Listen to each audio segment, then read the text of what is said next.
Hey guys! Kyla here and welcome back to my channel. So are you looking for a phone na matibay pero abot kaya ang presyo? Well, I have the perfect phone just for you. For today's video guys, we will be doing an unboxing and also a phone review of OPPO A3x.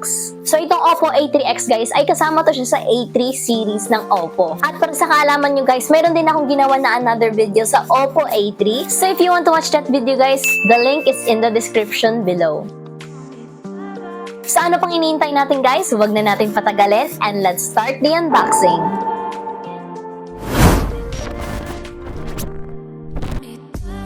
Now let us start with the unboxing.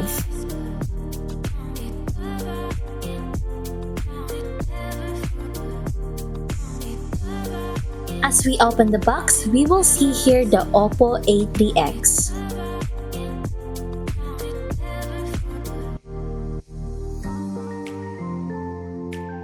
We also have here the SIM ejector tool.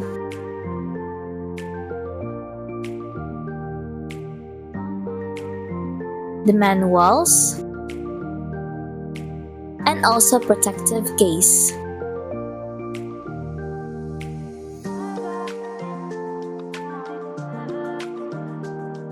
We also have here the Type-C cable. And lastly, we have the 45 watts Super VOOC flash charge.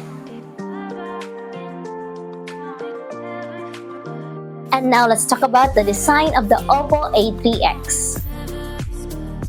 So para sa OPPO A3x guys, meron siyang two colors which is the ocean blue and nebula red.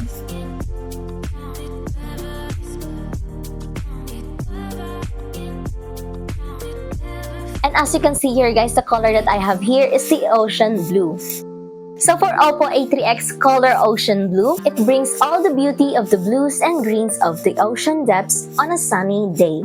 The shimmering flowing textures illuminate water's true beauty. So as you can see here nga guys, mayroon parang nag-sparkle dito na parang mga ocean waves.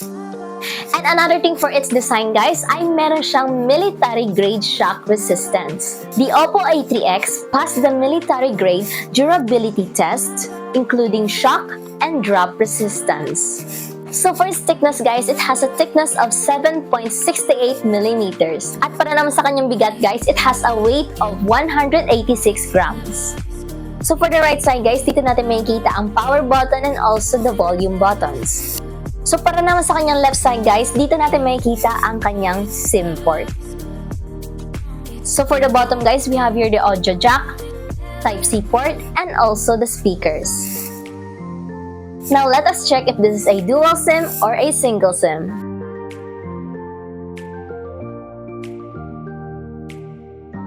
And as you can see here guys, this is a dual SIM.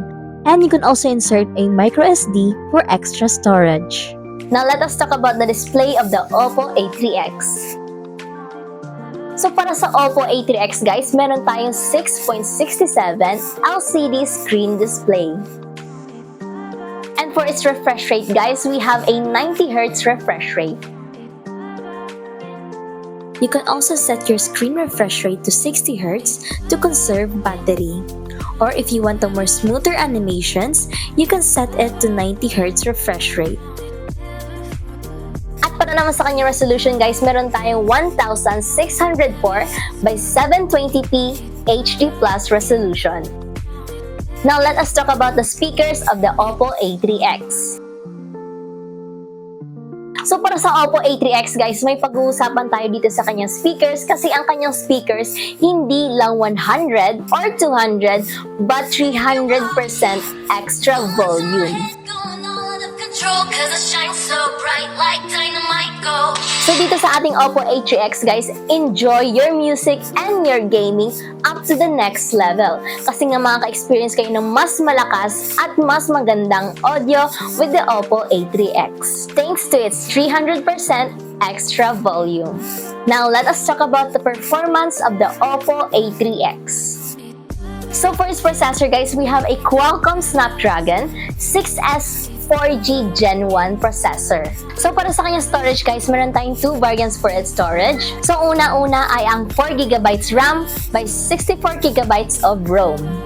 At pangalawa naman ay ang 4GB RAM by 128GB of ROM. And yes, hindi malaki ang storage dito sa OPPO A3x, and that is why I recommend that you go with the 4GB RAM with 128GB of ROM instead of the 64GB guys. Kasi kung mahilig ka sa gaming at balak mo gamitin ito for taking pictures and videos na madaming beses, hindi sasapat ang 64GB guys. Kailangan nyo ng malaking storage para dyan. Now let's talk about the gaming of the OPPO A3x. The OPPO A3x is more suitable for light gaming, and although this is not built as a gaming phone, you can still play games such as Mobile Legends, PUBG, COD, and other games as well.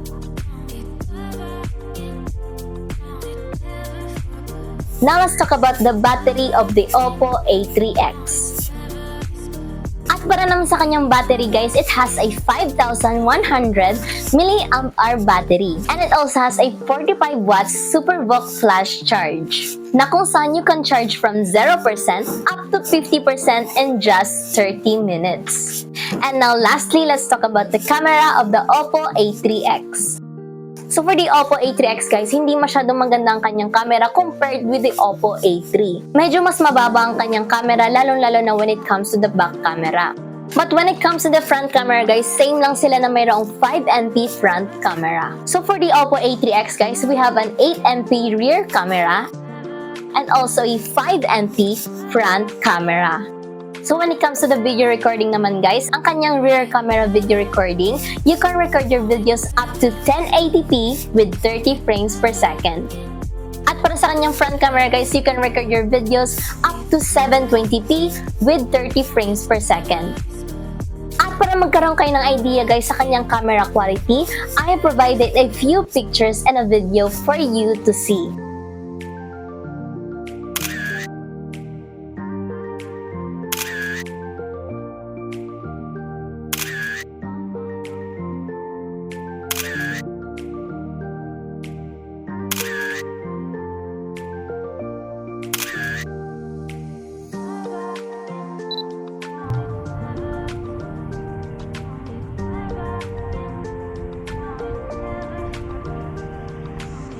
And that is all for today's video guys. Thank you very much for watching, and don't forget to like, subscribe, and hit the notification bell so you can be notified whenever I upload a new video. See you again guys on the next video. Bye!